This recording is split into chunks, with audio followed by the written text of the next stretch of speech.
안녕하세요. 오늘은 좀 흥미로운 소식을 가져왔습니다. 그 AI 칩 선두주자 엔비디아랑 AMD 있잖아요. 이 회사들이 갑자기 HBM 대신에 GDDR7이라는 다른 메모리를 쓴 칩을 만든다는 얘기가 있어요. 특정 시장용으로요. 이게 삼성전자나 SK하이닉스 같은 우리 메모리 기업들, 또 시장 전체에는 어떤 의미일지, 왜 최고 성능이 아닌 다른 길을 택하는 건지 오늘 한번 자세히 들여다보겠습니다.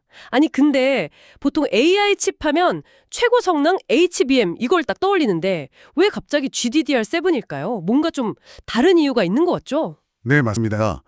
그 핵심에는 바로 미국의 대중국 반도체 수출 규제가 있어요. 현재 그 최고 사양 AI 칩, 특히 고대역폭 메모리, HBM을 탑재한 칩들은 중국으로 수출이 아예 막혀 있거든요. 아, 규제 때문에? 네.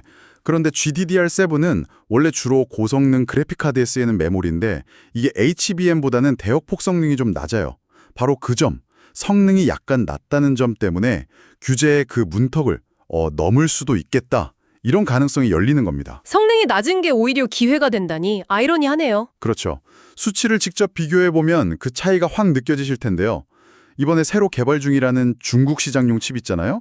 그 칩의 메모리 대역폭이 초당 한 600GB, GBDS 수준으로 알려졌습니다. 600GBDS요? 네. 반면에 수출 금지된 엔비디아 H20 같은 HBM 들어간 칩은 4TB, 그러니까 4000GB가 넘거든요. 와, 4000이랑 600이라니 이건 뭐 엄청난 차이인데요. 네, 엄청난 성능 차이죠. 근데 여기서 정말 흥미로운 지점은 이런 국제적인 규제가 이 기술 개발의 방향 자체를 틀어버린다는 거예요. 특정 시장을 위해서 아예 맞춤형 저사양 제품까지 만들게 한다는 거죠. 성능을 그렇게까지 거의 뭐 7분의 1 수준으로 포기하면서까지 규제를 피하려는 거군요. 아니 근데 600기가비트면 이게 중국 시장에서 AI 연산용으로 정말 의미가 있는 수준인가요? 아니면 그냥 일단 팔 수 있는 걸 만들자 이런 느낌일까요? 그 지점이 사실 시장에서도 평가가 좀 엇갈리는 부분입니다. 분명 최고 성능은 아니지만 제한된 환경 안에서는 그래도 수요가 있을 거다. 이런 판단이 작용한 거겠죠? 그리고 이런 흐름에서 우리가 또 주목해야 할 것은 이 기술 변화로 누가 이득을 보느냐 이 부분입니다. 아, 그렇죠. 결국 AI 칩 회사들이 GDDR7을 쓴다면 그걸 만드는 메모리 회사들, 바로 삼성전자나 SK하이닉스 같은 우리 기업들이 수혜를 입겠네요. 그렇죠? 정확합니다. 네. 삼성전자와 SK하이닉스는 이 새로운 GDDR7 기반 AI 칩에 메모리를 공급하면서 어떻게 보면 새로운 기회를 맞고 있는 거죠. 특히 삼성전자는 GDDR7 기술에서 상당히 앞서 있다는 평가를 받으면서 그 엔비디아 차세대 그래픽카드 있잖아요. RTX 50 시리즈. 거기에 들어가는 GDDR7 초기 물량을 확보하는 등 좀 유리한 위치에 있어요. SK하이닉스 역시 당연히 주요 공급사로 참여하고 있고요. 그렇군요. 삼성은 또 초도 물량까지. 네. 이걸 경제적인 관점에서 조금 더 넓게 보면요. 중요한 포인트가 보입니다. 미국의 규제 때문에 HBM 칩에 중국 수출길이 막히면서 HBM 매출의 일부 타격이 좀 예상되잖아요. 네, 그럴 수 있겠네요. 근데 이 GDDR7 수요 증가가 그 감소분을 어느 정도는 상쇄해 줄 수 있다. 이런 기대감이 있는 거죠. 메모리 기업 입장에서는 위험을 분산하고 새로운 수익원을 찾는 셈이랄까요. 포트폴리오 다변화 같은 거군요. 네, 그런 측면도 있죠. 실제로 최근에 보면 HBM 시장 성장세 전망치가 약간 하향 조정되는 그런 움직임도 있었어요.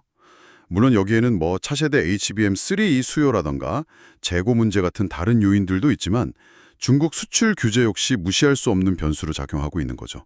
그래서 엔비디아나 AMD의 이런 GDDR7 채택 움직임이 HBM 수요에 좀 미묘한 영향을 줄 수도 있다. 이런 분석도 나오고 있고요. 여러분께서도 이처럼 지정학적인 요인이 특정 기술의 수요, 공급, 그리고 더 나아가서 기업 실적에 어떤 연쇄 효과를 일으키는지 한번 주목해 보시면 좋겠습니다. 정리를 좀 해보면 결국 국제 규제라는 외부 변수가 AI 칩 설계 방향을 바꾸고 있고 그 과정에서 GDDR7이라는 기술이 대안으로 떠오르면서 삼성전자, SK하이닉스 같은 관련 메모리 기업들한테는 새로운 시장이 열리고 있다. 이런 얘기네요. 동시에 최첨단 메모리인 HBM 시장에는 약간의 조정 가능성도 좀 엿보이고요. 네, 맞습니다. 여기서 한 걸음 더 나아가서 이런 질문을 던져볼 수도 있을 것 같아요. 단순히 성능 경쟁을 넘어서서 이렇게 복잡한 규제를 피하기 위한 규제 회피용 하드웨어 설계, 트렌드랄까요? 이런 경향이 앞으로 또 어떤 우리가 예상치 못한 기술 발전이나 시장 변화를 만들어낼까 하는 점입니다. 어쩌면 성능 극대화가 아니라 이런 제약 조건 하에서의 최적화가 또 다른 혁신의 길이 될 수도 있지 않을까요? 아, 제약이 오히려 혁신을 흥미로운 관점이네요. 네. 이 질문을 좀 염두에 두시고 앞으로의 기술 동향을 지켜보는 것도 꽤 흥미로울 겁니다.